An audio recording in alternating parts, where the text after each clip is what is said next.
Hello friends, Manjusha cooking and ব্লগে আপনাদের সবাইকে স্বাগত। আশা করি আপনারা সবাই ভালো আছেন। আমার আজকের রেসিপি এগ চিলি। আমি এখানে এগ চিলি একটু নতুনভাবে ট্রাই করার চেষ্টা করেছি, তাই ভিডিওটি প্রথম থেকে শেষ পর্যন্ত দেখার অনুরোধ রইল। তো চলুন শুরু করি এগ চিলি। আমি এখানে এগ চিলি করার জন্য প্রথমে ডিমটা ভাপিয়ে নেব। তার জন্য একটা এরকম কৌটো নিয়ে নিয়েছি। কৌটোয় পুরো অয়েল ব্রাশ করে নিয়েছি।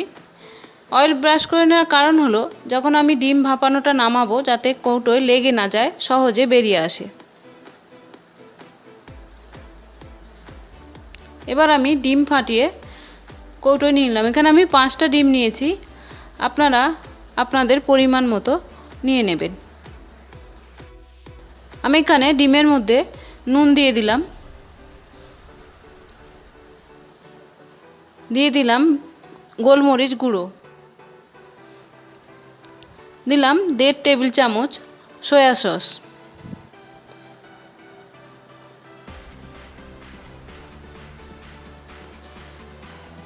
এবার এগুলো ভালো করে ডিমের সঙ্গে মিশিয়ে নেব এবং ডিমটা একটু ভালো করে ফেটিয়ে নেব। এবার ডিমটা ভাপানোর জন্য আমি একটা কড়াইতে জল নিয়ে নিয়েছি এবং কৌটোটা ঢাকনা বন্ধ করে কড়াইয়ের মধ্যে বসিয়ে দিলাম। গ্যাস অন করে দিলাম। এবার জলটা ফোটা পর্যন্ত হাই ফ্লেমে রাখবো এবং পরে এটা গ্যাসটা কমিয়ে দেব এবং 15 মিনিট স্টিম করব। দেখুন ডিম ভাপানো হয়ে গেছে। আমি এবার একটা চামচের পেছন দিয়ে বা ছুরির পেছন দিয়ে এভাবে সাইডটা খুলে নিলাম যাতে খুব সহজে বেরিয়ে আসে। এবার আমি একটা ডিশে ঢেলে নিয়ে এভাবে পিস পিস করে কেটে নিয়েছি। এবার আমি একটা ব্যাটার তৈরি করে নেব। তার জন্য এখানে দিয়ে দিলাম 3 টেবিল চামচ ময়দা এবং 2 টেবিল চামচ কর্নফ্লাওয়ার।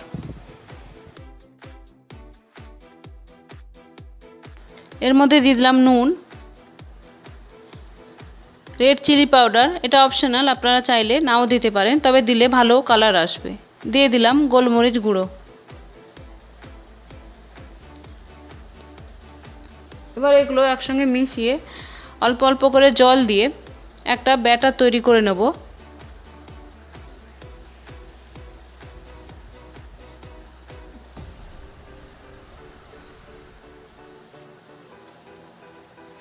জল একেবারে দেবেন না।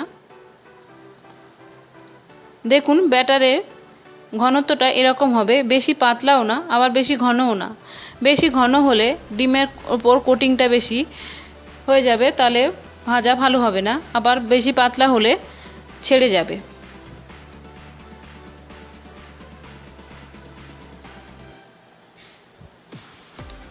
এবার আমি ডিমের কিউবগুলো ভেজে নেব। তার জন্য কড়াইতে তেল দিয়ে দিলাম। তেল গরম হয়ে গেছে। এবার আমি এগুলো একটা একটা করে তেলের মধ্যে দিয়ে দেব। এগুলো দেওয়ার সময় গ্যাসের আঁচটা কম রাখবেন, না হলে দিতে দিতে এগুলো পুড়ে যাবে।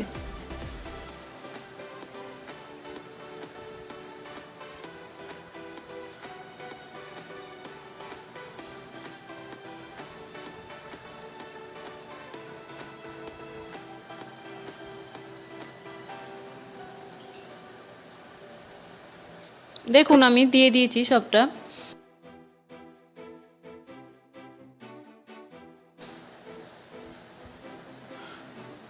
এক দিকটা ভাজা হয়ে গেছে, আমি এবার এটা উল্টে দিয়ে অপর দিকটাও এরকম ভেজে নেব, তবে বেশি লাল করব না।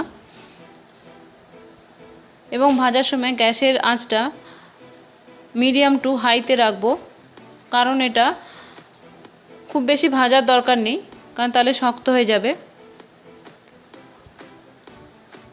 দেখুন হয়ে গেছে আমার এই কিউবগুলো ভাজা। এবার আমি এগুলো কড়াই থেকে তুলে নেব।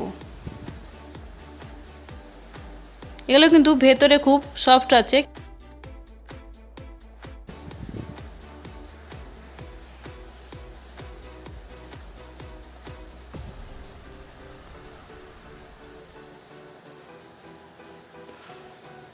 এবার আমি কিছুটা তেল কমিয়ে নিয়েছি, বাকি তেলের মধ্যে 10 কোয়া রসুন কুচিয়ে নিয়েছি, সেটা দিয়ে দিলাম। 1.5 ইঞ্চি আদা কুচিয়ে নিয়েছি, বা সেটাও দিয়ে দিলাম। এবার এটা একটু নেড়ে নেব অল্প তেলের মধ্যে। রসুনটা একটু ভাজা ভাজা হলে আমি এর মধ্যে দিয়ে দিলাম ভিনিগারে ভিজিয়ে রাখা কাঁচা লঙ্কা কুচানো। কোনো চাইনিজ ডিশে যদি ভিনিগারে ভিজিয়ে রাখা কাঁচা লঙ্কা দেওয়া হয় তবে তার টেস্ট এবং স্মেল খুব ভালো আসে, তাই আমি সবসময় ভিনিগার ভিজিয়ে রাখি লঙ্কা। এবার আমি এর মধ্যে দিয়ে দিলাম পেঁয়াজ।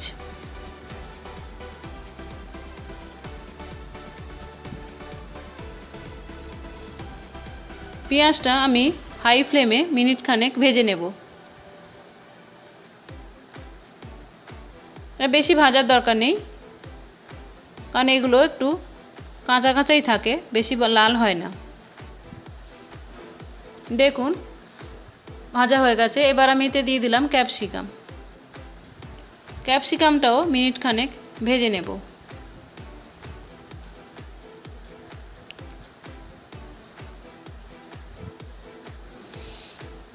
এবার এতে আমি সামান্য জল দিয়ে দেব।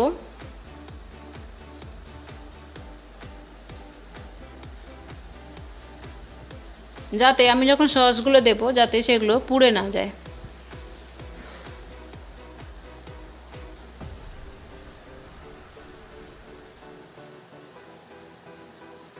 আমি এতে দিয়ে দিলাম নুন,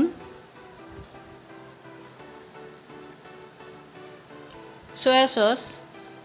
এখানে আমি 1 টেবিল চামচ সয়া সস দিয়েছি। আমি এখানে কি পরিমাণে কি দিচ্ছি সেটা আমি পরে বলে দেবো। চিলি সস দিয়ে দিলাম 1.5 টেবিল চামচ, টমেটো সস এবং চিনি অবশ্যই দেবেন, কারণ সসের মধ্যে যে টক ভাবটা থাকে তার সঙ্গে চিনি মিশলে ভালো টেস্ট আসে। এবার আমি এগুলো একটু নেড়ে নেব।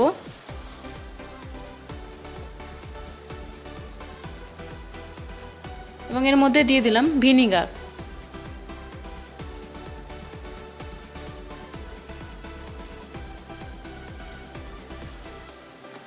সব কিছু একটু ভালো করে মিশিয়ে নেড়ে নেব। এবার আমি এতে দিয়ে দিলাম ভেজে রাখা এগ কিউবগুলো। এগুলো ভালো করে মিশিয়ে নেব, দিয়ে একটু গ্যাসের আঁচটা কম রেখে 5 মিনিট রেখে দেব।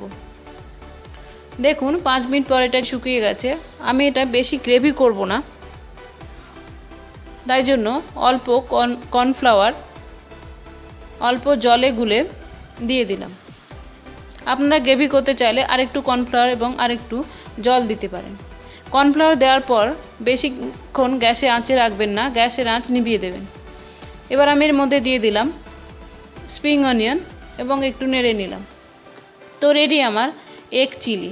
আমি এভাবে এগ চিলি ট্রাই করলাম, আপনারা কীরকম করেন আমাকে কমেন্ট করে জানাবেন। তো বন্ধুরা, আজকে আমার রেসিপি কেমন লাগলো অবশ্যই আমাকে জানাবেন, লাইক করবেন, শেয়ার করবেন এবং সাবস্ক্রাইব করে অবশ্যই আমার সঙ্গে থাকবেন।